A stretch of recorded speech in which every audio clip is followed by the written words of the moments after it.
Jeigu nutarėte auginti avietes, vienas iš pagrindinių dalykų, apie ką turite pagalvoti, kaip kovosite su piktžolėmis. Yra keli variantai, tai pirmasis sudėtingiausias ravėti, antrasis variantas purkšti rundapo, bet nenorim chemijos daugumą. Ir šiais metais išbandysime trečiąjį variantą.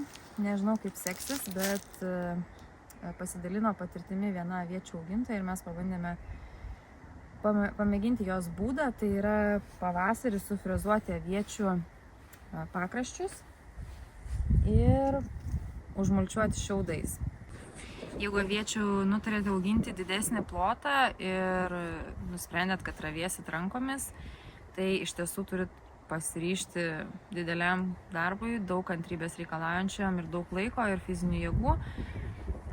Dažnu atveju pritrūksta to laiko ir žinokit tikrai, bet praleistos porą savaičių neravėtų ir gali pasidaryti pievą vietinę.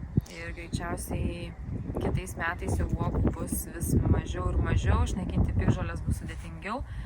Dėl to reikia neapleisti šio reikalo ir pastoviai ravėti. Jeigu rinksitės variantą purkšti, rundapo, tai iš tiesų irgi negaliu labai komentuoti, nes mes to nebandėme ir nelabai tiksliai net žinau, kaip tai turėtų suveikti, nes purkšti, kai jau avietės yra sudygusios, tai faktas, kad jom pakenks, o jos sudygsta praktiškai taip pat kaip piktžolės. Na, aišku, piktžolės jau dabar lenda, avietės dar tokios miegančios šiek tiek, bet tų ir piktžolių šiuo metu nėra labai daug.